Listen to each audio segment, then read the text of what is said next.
Hello everyone, स्वागत है आपका फिर से एक नया इन्फॉर्मेटिव वीडियो में। ये वीडियो जो हम आ गए हैं छपरा से दरभंगा चल के आ गए हैं और मैडम को आप जो देख रहे हैं सीडीपीओ मैडम है, दरभंगा के हाया घाट में पोस्टेड हैं और इनको एक रिक्वेस्ट पर इन्होंने इंटरव्यू देना स्वीकार किया है कि आईसीडीएस के बारे में हम लोग जानेंगे। और इसी दिन मैडम का बर्थडे भी है, तो हम लोग इसमें बर्थडे भी सेलिब्रेट करेंगे मैडम का। तो मैडम को हम लोग बर्थडे गिफ्ट दे रहे हैं। आइए, हैप्पी बर्थडे मैडम। धन्यवाद। और इससे बड़े गिफ्ट आपको भी मिलेगा इसमें कि आईसीडीएस आखिर क्या किया है आपके लिए, आईसीडीएस क्या कर रहा है आपके लिए और आईसीडीएस आपके लिए क्यों महत्वपूर्ण है, क्यों आईसीडीएस को लॉन्च किया गया, कब लॉन्च किया गया, इससे बच्चे को क्या लाभ होता है, ये सारी चीज़ें हम लोग इस वीडियो में जानेंगे। तो दो टूक हम लोग मैडम से आगे बढ़ेंगे और पूछेंगे कि आईसीडीएस, सर्वप्रथम की आईसीडीएस की स्थापना कब की गई और किस उद्देश्य से की गई मैडम? आईसीडीएस की स्थापना 2 अक्टूबर 1975 को की गई। यह एक दुनिया के सबसे बड़े कार्यक्रमों में से एक है और इस कार्यक्रम के अंतर्गत बच्चों के समग्र विकास का ध्यान रखा गया है और इसमें लाभान्वित होने वाले जो ग्रुप हैं वो 0 से 6 वर्ष तक के बच्चे हैं, गर्भवती माताएं एवं स्तनपान करने वाली माताएं हैं।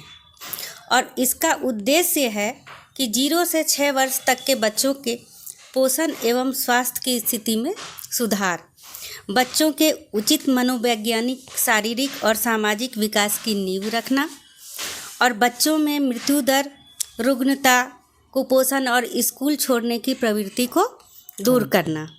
और इसका चौथा पॉइंट जो है कि जो हम समन्वित प्रोग्राम चलाएंगे बच्चों के विकास के लिए, समेकित प्रोग्राम है ये।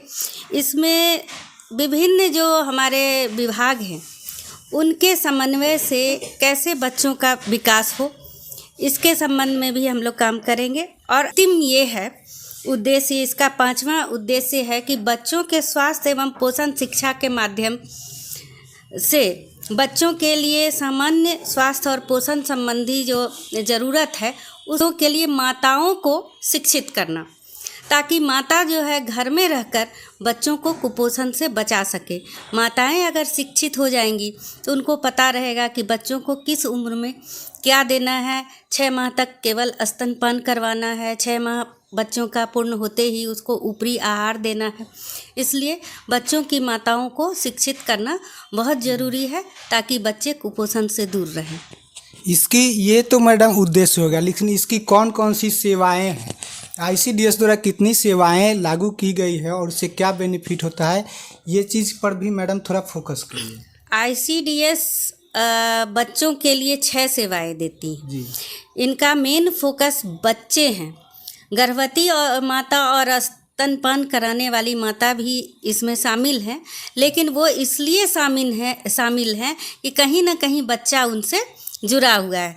जैसे कि गर्भ में पल रहा है बच्चा, तो वो गर्भावस्था में कमज़ोर ना हो, इसका ध्यान रखा जाएगा ताकि जन्म के बाद बच्चा कमज़ोर पैदा नहीं हो। और स्तनपान कराने वाली माताएं इसलिए इससे जुड़ी हुई हैं क्योंकि जो बच्चा पैदा होगा उसको पैदा होते क्या उसको देना है, जैसे कि केवल स्तनपान कराना है 6 माह तक। इसलिए इस कार्यक्रम में स्तनपान कराने वाली माताओं को जोड़ा गया है। इस जो आईसीडीएस के अंतर्गत 6 सेवाएं दी जाती हैं बच्चों के लिए। पहला है पूरक पोषाहार। पूरक पोषाहार इसलिए दिया जा रहा है कि मान लीजिए जिन लोगों को घर में पोषाहार जो मिल रहा है उससे उनका मतलब पूरा पोषाहार उनको यदि नहीं मिल रहा है तो आंगनवाड़ी के माध्यम से पूरक पोषाहार दिया जा रहा है। आईसीडीएस की ये एक बड़ी सफलता है कि जिन बच्चे को खाने में कहीं भी कठिनाई है तो उसकी पूर्ति आईसीडीएस स्वयं करता है। तो आईसीडीएस की ये सबसे बड़ी सेवा है। आईसीडीएस की सेवाओं में हम लोग आगे बढ़ेंगे और देखेंगे कि आईसीडीएस की अगली सेवा क्या है। दूसरा है स्कूल पूर्व शिक्षा कि बच्चों को स्कूल भेजने से पहले कैसे उनको स्कूल के लिए तैयार करना, स्कूल जाने के लिए। तो स्कूल पूर्व शिक्षा जो है बच्चों को आंगनवाड़ी केंद्र पे दी जाती है। उसके बाद है प्रतिरक्षण या उसको टीकाकरण कह सकते हैं। तो आप लोगों को पता ही होगा कि सभी आंगनवाड़ी केंद्र पर बच्चों और गर्भवती महिलाओं को टीकाकरण दी जाती है, टीकाकरण की सुविधा दी जाती है। और इसमें यह ध्यान रखा जाता है कि कोई भी बच्चा टीकाकरण से वंचित ना हो, ताकि जो समय समय पर टीकाकरण से जो अनेक रोगों से बच्चों का बचाव होता है। और अगली सेवा है स्वास्थ्य एवं पोषण शिक्षा। इसके बारे में हम लोग पहले भी चर्चा कर चुके हैं कि स्वास्थ्य एवं पोषण शिक्षा इसलिए ज़रूरी है कि बहुत लोगों को ये नहीं पता है कि किस समय बच्चों को कौन सा आहार देना है, किस वक्त तक केवल माँ का दूध देना है, और किस समय से बच्चों को ऊपरी आहार देना है, और आहार देना है तो कितना देना है, दिन में कितनी बार देना है। तो ये जो सेवा है ये भी आंगनवाड़ी केंद्र पे माताओं को सेविकाओं के द्वारा दी जाती है। बीच बीच में महिला पर्यवेक्षिका और बाल विकास परियोजना पदाधिकारी भी जाकर इसकी जानकारी लोगों को देते हैं। ठीक है। एक और है हमारे यहाँ संदर्भ सेवा। जैसे कि कोई बच्चा अगर ज़्यादा बीमार है और उस स्वास्थ्य जांच में पता चलता है कि ये ज़्यादा बीमार है, उसको एनआरसी भेजने की ज़रूरत है, उस रोग मुक्त हो, कुपोषण मुक्त हो, तो उसको हम लोग रेफ़र करते हैं। तो ये सेवा भी आंगनवाड़ी केंद्र पे दी जाती है। एक और सेवा है स्वास्थ्य जांच।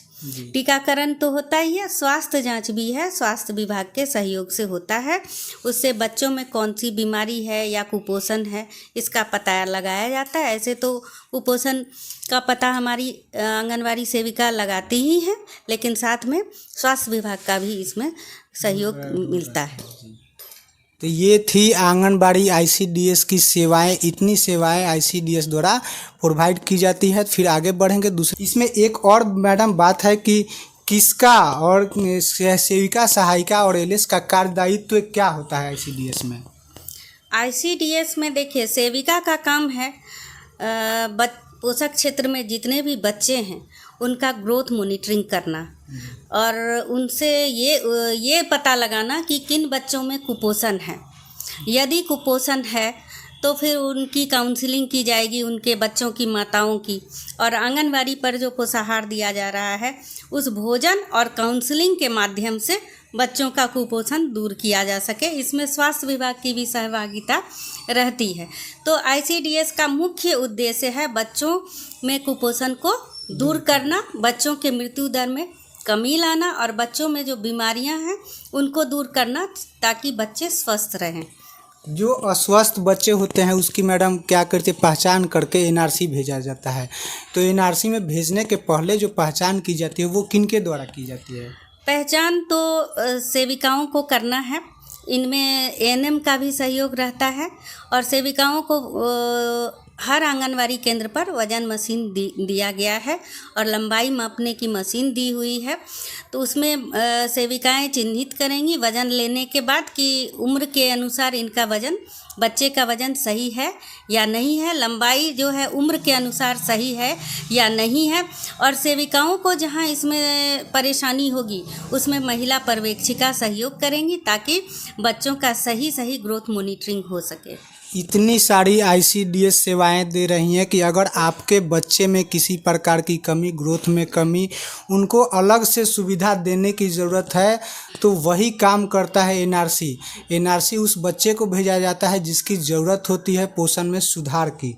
और अगला बात है मैडम कि आईसीडीएस का आज लॉन्च हुए 47 वर्ष हो गया। तो 47 वर्ष में आईसीडीएस ने किस हद तक सफलता पाई है, इसके बारे में थोड़ा फोकस करिए।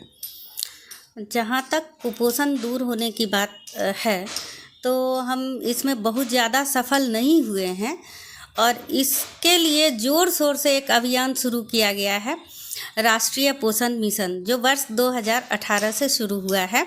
और इसका मुख्य उद्देश्य है कि पोषाहार तो हम दे ही रहे हैं बच्चों को, लेकिन उससे कहीं ना कहीं मतलब कुछ कमी रह जा रही है। इसलिए इस अभियान के अंतर्गत जो बच्चे की माताएं हैं खासकर उनको जागरूक करने के लिए बहुत प्रयास किया जा रहा है, ताकि जो बच्चों में कुपोषण का दर है वो कम हो सके।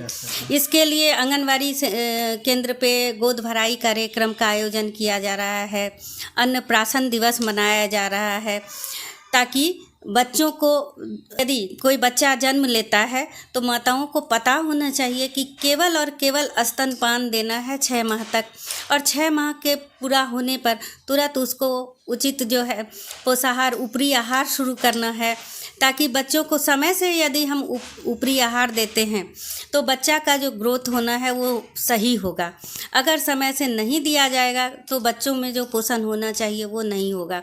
तो लोगों को ज़्यादा से ज़्यादा जागरूक करके हम उम्मीद करते हैं कि हम लोग कुपोषण दूर करने में सफलता ज़रूर पाएंगे। एक और इसमें मैडम है कि आपके स्तर से आईसीडीएस में क्या सुधार, सकारात्मक सुधार करने की क्या आवश्यकता है? कहीं कहीं ग्रामीण एरिया में ऐसे भी ग्रामीण हैं जिनके पास इसकी स्रोत नहीं पहुंच है। देखा जाए तो हर आंगनवाड़ी केंद्र पर हर माह गोद भराई और अन्नप्राशन दिवस मनाया जाता है।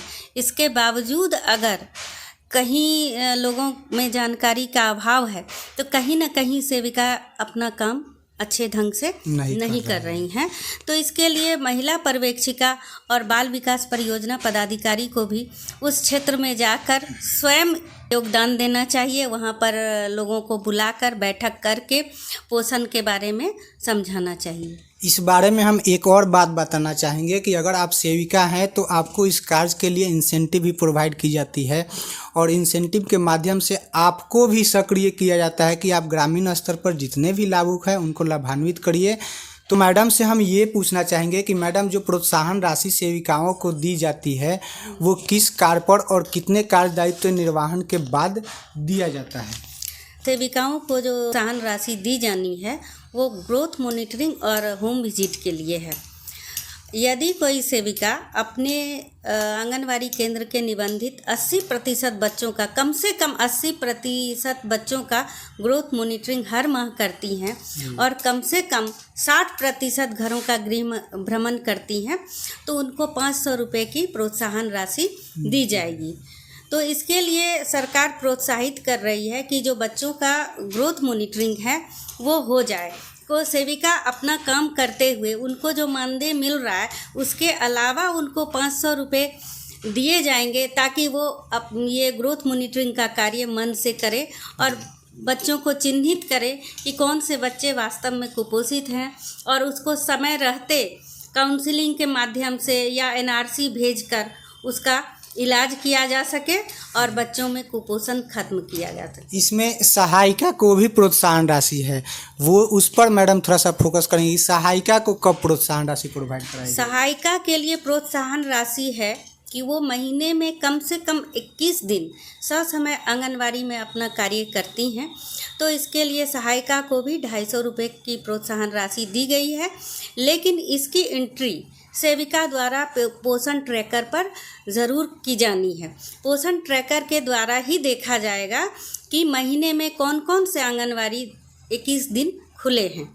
इसका मतलब कि सेविका देख लीजिए, अगर आप सेंटर नहीं खोल रहे हैं तो आपकी भी इंसेंटिव प्रभावित होगी।